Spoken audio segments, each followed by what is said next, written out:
We turn now to two distinguished guests. Dr. Nourhan Sheikh, political science professor from Cairo, specialized in regional diplomacy and conflict resolution, and Amira Rasha Yusri, an Israeli affairs expert from Cairo. Now, let me start here with Professor Nourhan Sheikh. And how do you interpret Israel's decision to occupy Gaza City? What could be the strategic objectives behind Israel's decision? Good evening, and thank you for having me with you. Actually, I think it is part of the Israeli plan declared by Netanyahu and the UN itself in September 2023, when he showed a map of Israel without West Bank, without Gaza. So it is part of, I think, of his plan to occupy Gaza, to occupy West Bank. Maybe he has some problems, if we can say, internationally, and from Arab countries, from Egypt, some resistance here or there, some demonstrations inside. But I think his intention is clear. He's supported, highly supported by the cabinet, by also as well as the fundamentalists in Israel and the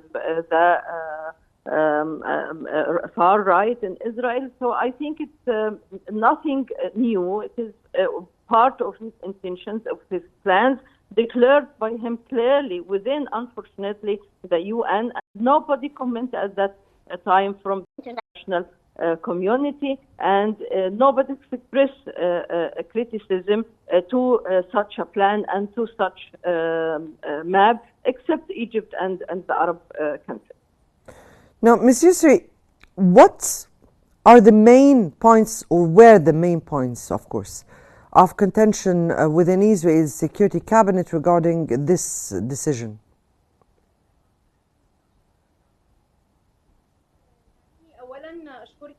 Well, thank you for hosting me.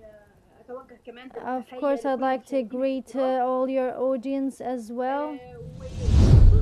And in regards to your question, it's very crucial because it reflects the division inside the Israeli state, because from the beginning Israel is trying to say that its priorities is to release detainees inside Gaza and Palestinian factions, but this decision taken by cabinet,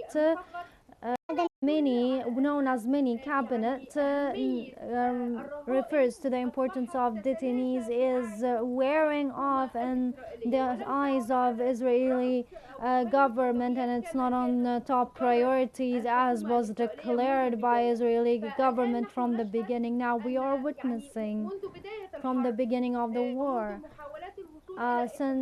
from the attempts to reach an agreement between Israel and Hamas. Israel consists attempts to reach a point of view to in front of the media is that was totally different from what is taking place on the ground. Every now and then we find a new plan, a new idea, a new hope gives us by the U.S. Through its envoy, saying that their negotiations will take place, and that the detainees will now be in their homes soon. This decision made by cabinet, the mini cabinet, throws at the wall all UN charter and international law.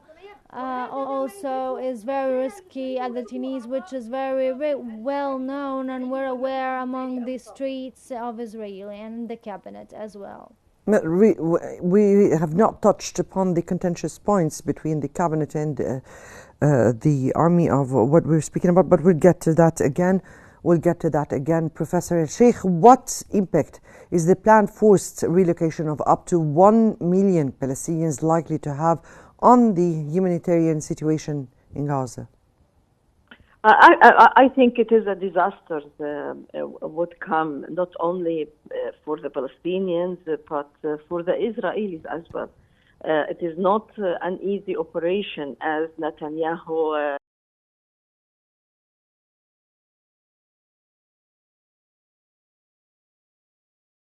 and what would be happen, and it may maybe like a strategic trap to Israel and to the Israeli army. So I don't think it would be that Netanyahu thinks. So it will be a disaster first of all for the Palestinians. But by the way, Israel now occupies maybe 80% of Gaza Strip. So only 20 left.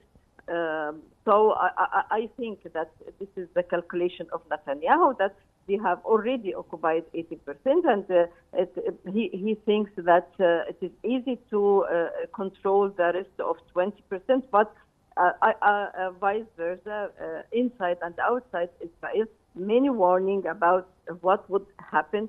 And that it would be a trap by a way or another to Israeli army. What we are interested in, not what will happen to Israel, it's their own and their decision, but as you mentioned, the Palestinian people, the million Palestinians who would be displaced, killed, they are already now under fire, hunger.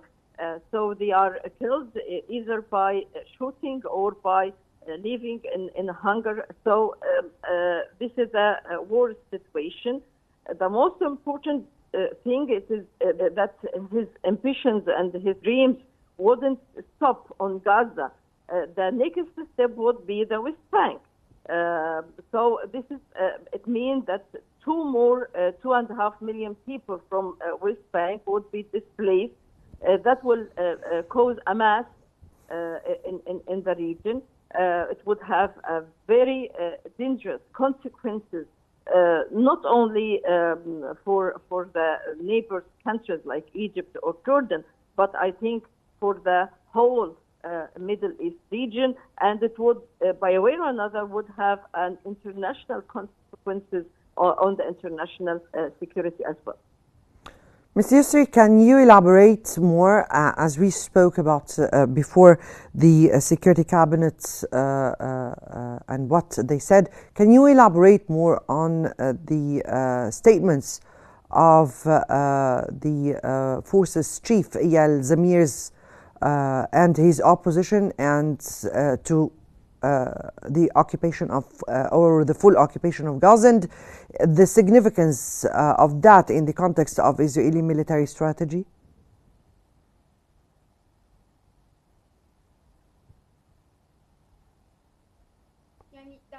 Let me talk first of all on the opposition, the army opposition.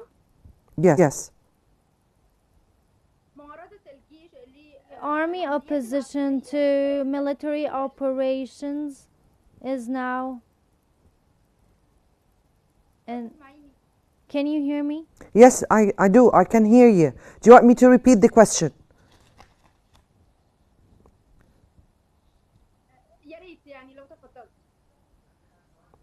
So again, let me repeat the question. Monsieur Sri, can you elaborate on the Israeli occupation forces chief, Eyal Zamir's opposition to the decision of Netanyahu, and the significance of this in the context of Israeli military strategy?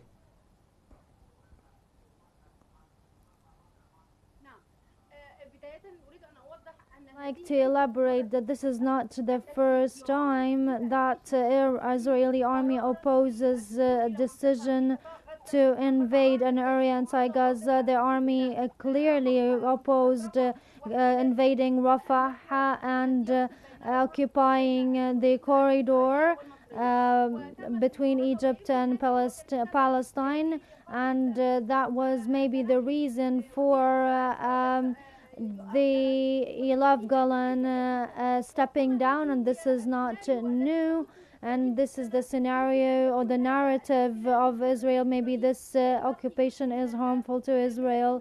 and will result in killing many soldiers in Israel. They think it will have counter attacks and sparking clashes between fractions and Israeli army, which will make it more complicated. Everyone is lost or killed in the army is a negative point in Netanyahu's governance. This is not. This decision is nothing in the majority. This opposition is nothing in the majority of plan of approval. They said that they oppose the plan as long as it leads to a agreement with Hamas. They are trying to liquidate Hamas and have a new deal, then withdrawal. This is a new gun. This declarement was made saying that they do not need and want any agreement with Hamas, and they want for operations leading to full occupation. But if this operation will have Israeli government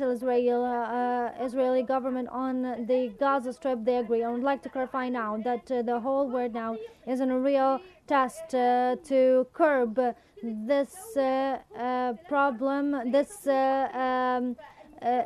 country to invade or occupy a country that is not the right to do so. This is a test for the international community. Germany said, declaring that they will stop exporting arms or weapons to Israel, and they called their ambassador to express the rejection for this operation. International leader, if not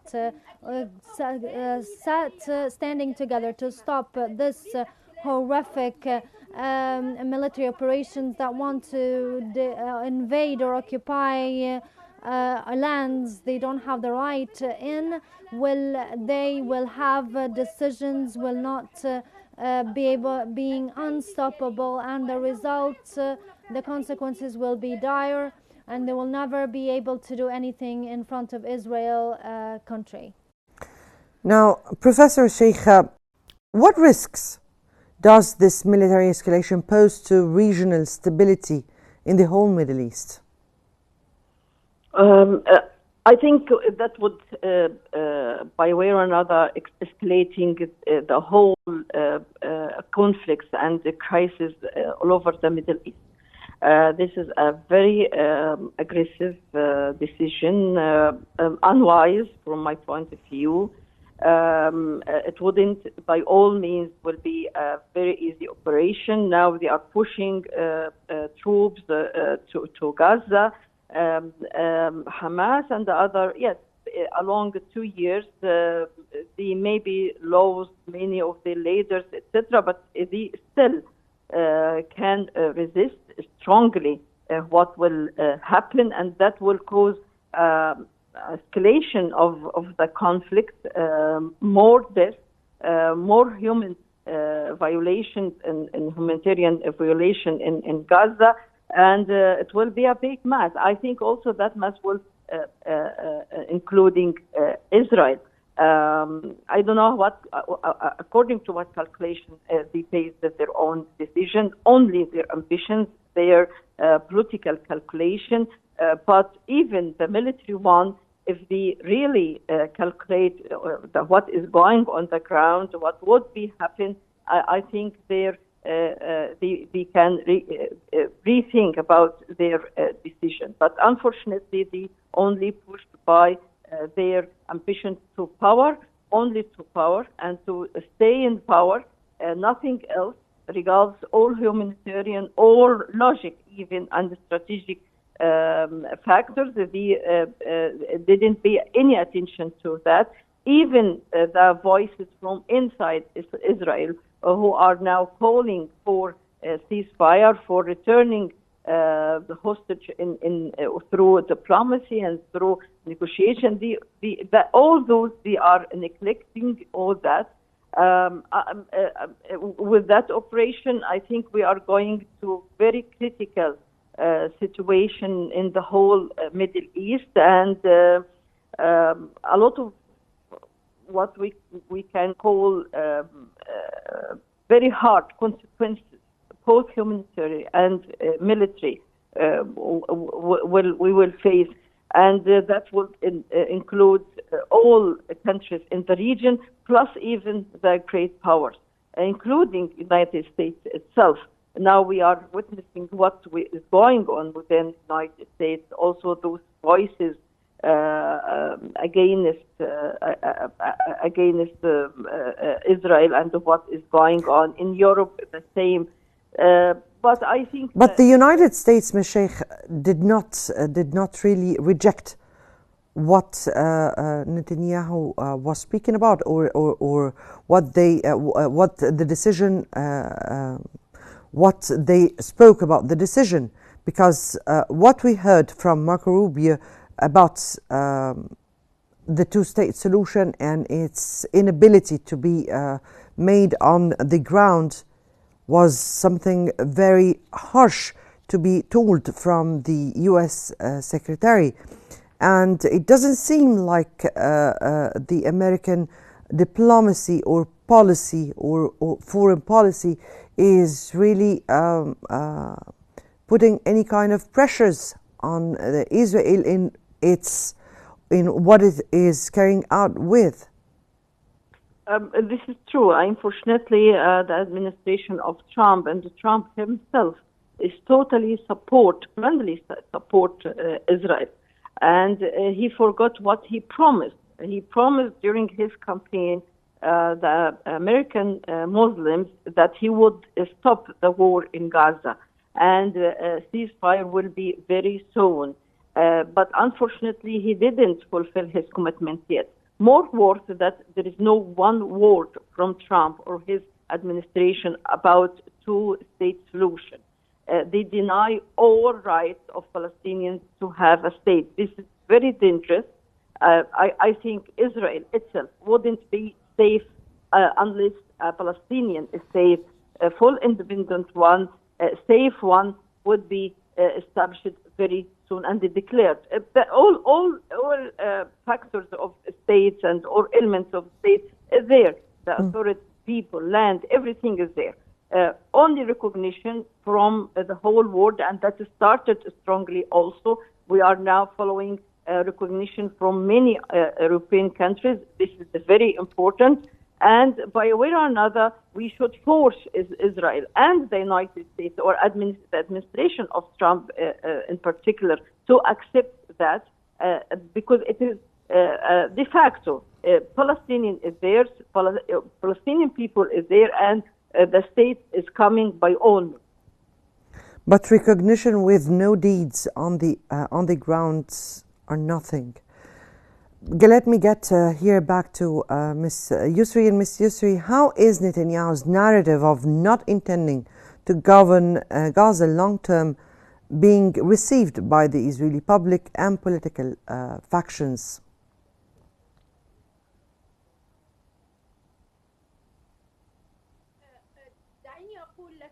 I tell you that this kind of narratives is reflective of confusion side Israel. It may reassure the detainees' families that we will reach ceasefire eventually. But Netanyahu and his government, we witness and we see that what they do reflects vagueness in decision making. Every day we have a new decision that you may say something and do another thing. But this opposition we talked about inside the cabinet is a tactical tactics to get to take over Palestinian, suddenly reoccupy the Gaza Strip. But his narrative is not important, whether inside or outside Israel. No, Ms. Yusri, Ms. Yusri, let me here again repeat what I meant here.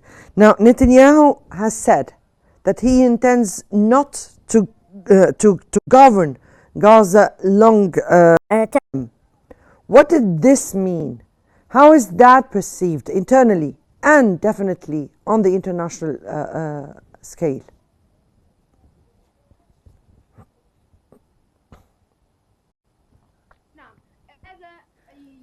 This forms, this decision markets the idea of making limited operation inside Gaza with no intention to occupy Gaza. And this military operation may be the one to reach an agreement, but this is what they say. But in reality, they were talking about constant and long-term occupation in Gaza, and they said in the many cabinet they described it as a very important operation, and Israel will occupy Gaza to displace more than 2 million people and 1 million people to the south, and siege completely and hampering humanitarian access. This forms great concern on the Tunisian side, and on the military side, the inability to the army to the long-term standing. Also, remarks on two-state solution. They want to pose in a point of view with hope, with no intention to occupy the Gaza. Because since Sharon and the agreement, they say that there is an importance to occupy the Gaza. Right. Maybe the two-state solution is important to reach definitely a very clear, peace. Very clear. What we need here is very clear to the whole. To the international community, to everybody in the region. I guess we have to thank you both, Professor Nourhan Sheikh and Amira Rasha Yusri, for your insights and for the analysis.